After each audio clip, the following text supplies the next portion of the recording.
The house our dad owned was sold behind our backs so that our mum could buy her new unemployed husband a boat. But he left her for another woman. She spent all the money and now wants to live with me.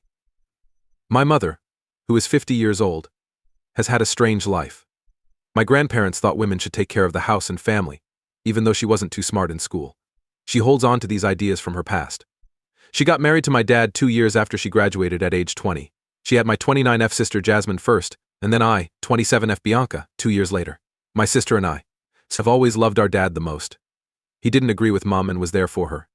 He always there pushed us to do well in school and signed us up for lots of recreational activities. I liked to draw, so my dad gave me a lot of art supplies. My sister was good at soccer, so my dad never let her miss practice. He was always there for us. This made my mum mad. She didn't like our hobbies. She didn't like how smart we were or how much our dad supported us, which hurt her reputation in her family. My mom's parents didn't like us. When I was 11, my dad died, which changed everything. He wrecked his car. He passed away after being in the hospital for a few days. This broke my mom's heart and her bank account. Of course, for us too. We were out of money, but I won't talk about how painful it was for us emotionally. We didn't have enough insurance, so Dad's hospital stay cost a lot of money. He paid off most of his debts with his money, while my mother had none because she was out of work. I remember selling a lot of things a few weeks after he died. I sold my art supplies, my sister stopped soccer practice, and my sister and I did chores. I didn't like anything about how my life changed. Because I needed my mom, I couldn't get anything done. Then my grandparents on my dad's side helped. They lived 3 states away, so we didn't see each other very often. But whenever I met them, they were always nice. My grandpa was shocked when he saw that my mom had sold my things to make money. He offered to pay for our interests and hobbies, but my mom said no because we needed money to live. She told him to send money to buy food or energy. She could work to make ends meet, and my grandpa would pay for the extra fees when he got mad. He would help us stay alive if she did her job. That was all my mother said when she said no. My mom wasn't working yet because she was still getting help from family. There were mistakes in the papers. There was less in some months and more in others. We got a lot of help from her parents. She wouldn't work because she thought that the men in her family should take care of her. After a while, her parents felt sorry for her and us and took care of us. But that money stopped coming in quickly. We did odd jobs because our mom was broke. Every weekend we went to a neighbor's house to do things like walk their dog, pull weeds in their yard, etc. Mom still didn't work. Her parents finally had enough and brought her down to talk. They told her they couldn't help us anymore because they were planning to retire and didn't have the money to do so. Mom was shocked because she thought that her dad would take care of us after Dad died, since men do that. Because my grandparents raised her that way, it was impossible to disagree with this point. It was like they were changing the tune. They said that men should help their wives. If the husband dies, the wife has to take care of the kids. They cut her off because my mom and her sister were told that their brother would take everything they had. Even though there was a crap show with crying and calling people names, my grandparents wouldn't move. Auntie Janice was asked to help Mom. Aunt Janice was a nice person who loved us. She married a doctor. He was willing to help even though they didn't talk to us much.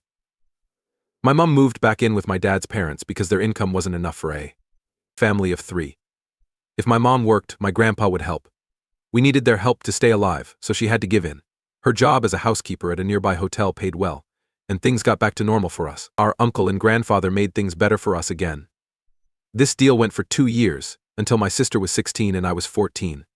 Mother put us in touch with Dan. Dan wanted to marry her. He was her new boyfriend. Jasmine and I were disgusted by how he looked. Without a doubt, he smelt and looked like a pig. He didn't look like he had washed since high school. He smelt like cigarettes and looked like he was lost because he couldn't hear anything. Jasmine and I didn't just dislike him, we hated him.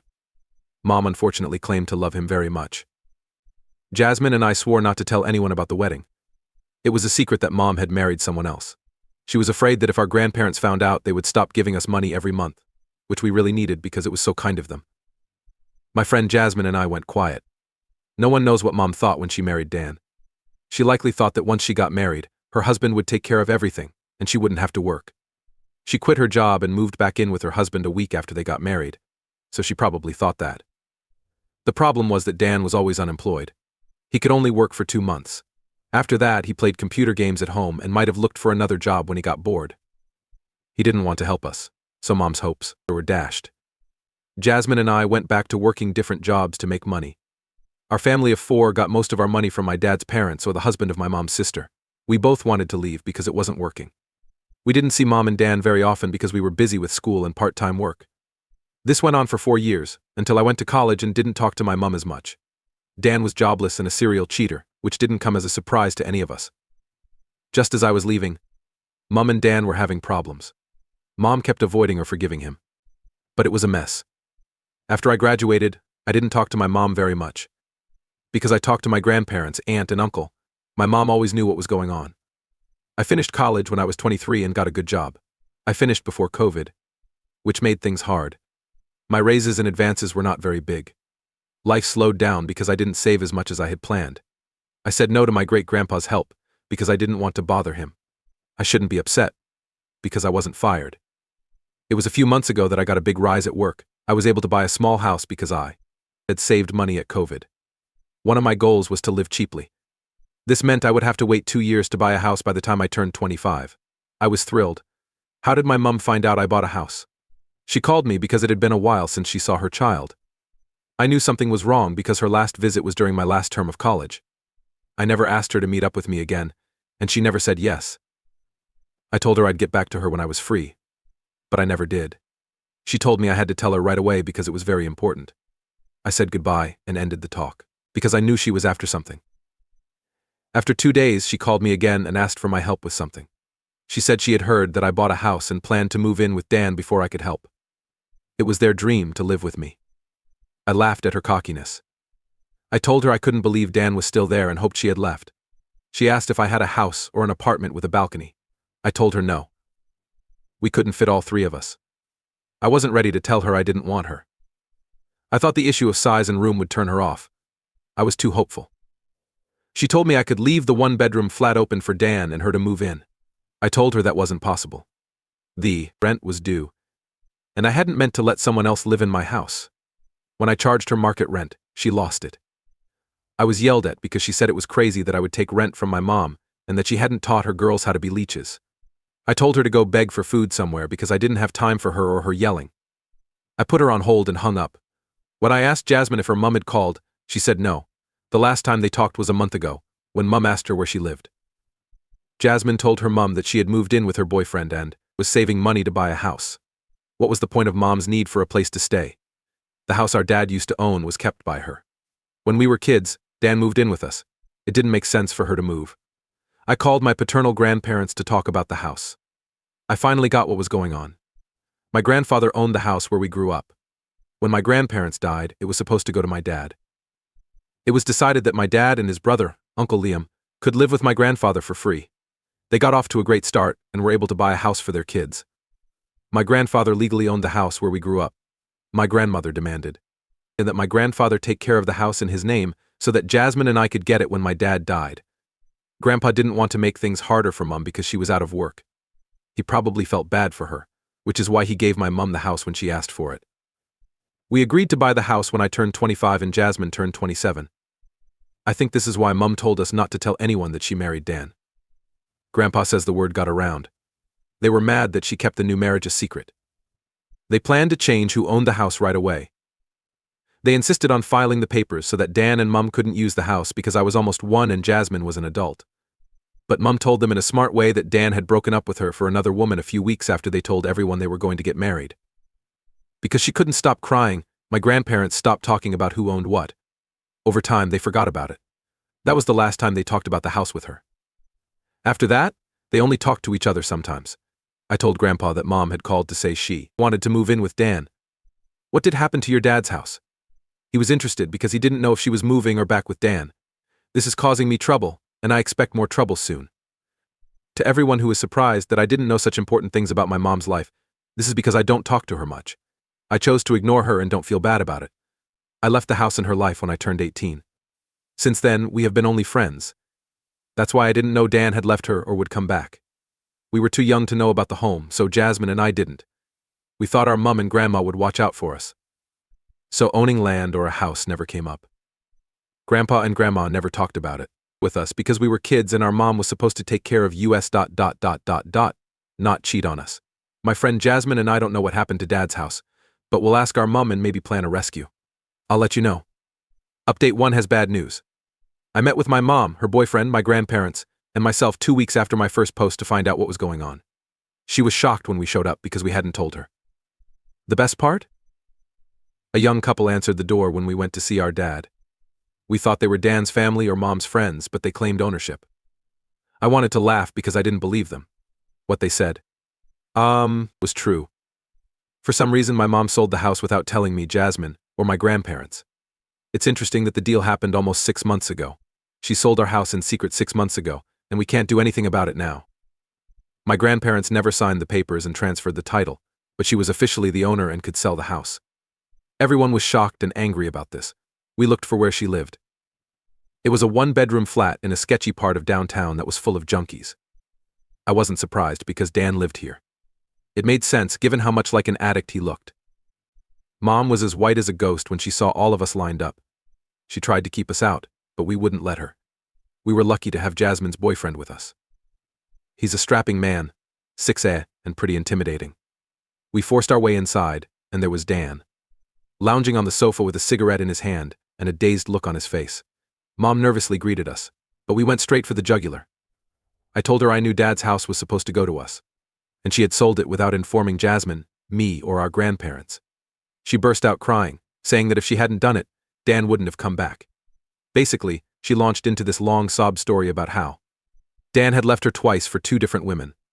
When Mom had that conversation with Grandpa about the house and told him Dan had left, he had actually left. She had to beg and plead for him to come back. He finally returned when he got kicked out of his new girlfriend's house. Then, a year later, Mom caught him cheating with a girl barely out of her teens. I just looked at her like she was insane. I asked why she hadn't left him when he was so problematic and wasn't helping her out in any way. She had no response to that. And I didn't have the patience to feel sorry for her. My grandmother was furious. She screamed at Mom, telling her she wasn't interested in hearing excuses for why she'd been such a colossal failure. All she cared about was the house that was supposed to go to Jasmine and me. Mom said she'd sold the house because Dan wanted to buy a boat. Now, this man knows nothing about boats. All I know is that he worked as a coast guard for a couple of months at a beach a few miles away, and that's when he decided he wanted a boat. He threatened to leave Mom again if she didn't help him buy one. So, my mother, the biggest genius on the planet, sold her house and used part of the money to buy this idiot a boat. The rest of the money, instead of saving, she gave to him. He spent all of it. Every single dime. When they had nothing left, he had to sell the boat and buy this condo they were living in. And guess what they hated? That's why Mom wanted to ask if I could let her and Dan stay with me. After she finished her story, she admitted, in defeat, that she was sure I wouldn't let her live with me anymore. Before I could say anything, Jasmine tore into her, and boy, was she brutal. She listed all the ways Mom had failed us as a mother and failed Dad as a wife. She had robbed us of the one thing that would have kept us connected to our father, just to support her deadbeat husband, who didn't care about her. She told Mom she was dead to her and should never expect to hear from her again. I couldn't say much because I was still in shock, but I agreed with Jasmine. There was nothing I wanted to do with my mother. Mom started sobbing, saying she didn't deserve to be treated like this. We told her she did. She had stolen from us, from our grandparents. And most importantly, she had robbed us of a connection with our childhood and our father. We weren't going to forgive her ever. We left. Since then, she's tried calling us and our grandparents, but none of us are speaking to her. There's nothing we can do about the house. That money and property are gone for good. I'm considering saving up and buying it if it ever gets listed again because I don't want to lose that part of my childhood, but I know it's a far-fetched dream and not very practical. My grandparents are furious and heartbroken, but there's nothing they can do either. Grandpa keeps cursing himself for trusting her, and we keep telling him he couldn't have known she would do this. It's just a sad state of affairs, and we all feel helpless. Update 2. Dan left Mom again. I know it sounds cruel, but I love every bit of it. Apparently she's been trying to get in touch with us, using new numbers and whatnot, but neither Jasmine nor I have responded. She tried to involve Annie Janice. I got a call from her last week, asking me to talk to Mom. I told her not to get involved and spilled everything to her. She was horrified because she didn't know the house was supposed to go to us. She apologized for trying to take Mom's side and has since blocked her. Whatever little updates I got from Mom were through Auntie Janice, and she told me Dan had left her. Mom is now homeless with nowhere to go. Auntie Janice and her husband were initially willing to take her in, but after they learned what Mom did to us, they put their foot down and said no. Yesterday I got an email from Mom. She basically said she was down and out, homeless, and had nowhere to go. She asked me to let her stay with me while she looked for a job. I know it's a lie. She's not going to look for a job. and if I take her in, she'll never leave. I haven't responded yet because I don't want her here. But I also feel bad about letting her live on the streets. She genuinely has no one who would be willing to help her. I know she brought this on herself and she's the only one to blame, but I can't help feeling sorry for her. I hope I don't cave because I know if I do, she'll ruin my life. Update 3. I told Jasmine about Mom's email, and she said she got something similar. She hadn't responded either but said that deep down she was tempted to help her. Jasmine told me she'd support my decision but advised me to think it through carefully because we both know what Mom is like. And if I let her in, she'll control and destroy whatever peace I have. After a long talk, Jasmine knocked some sense into me, thankfully. I ended up responding to Mom. I wrote her a long email, telling her I wouldn't help her, neither now nor ever. I let everything out: the betrayal, the anger, the resentment, and the disgust.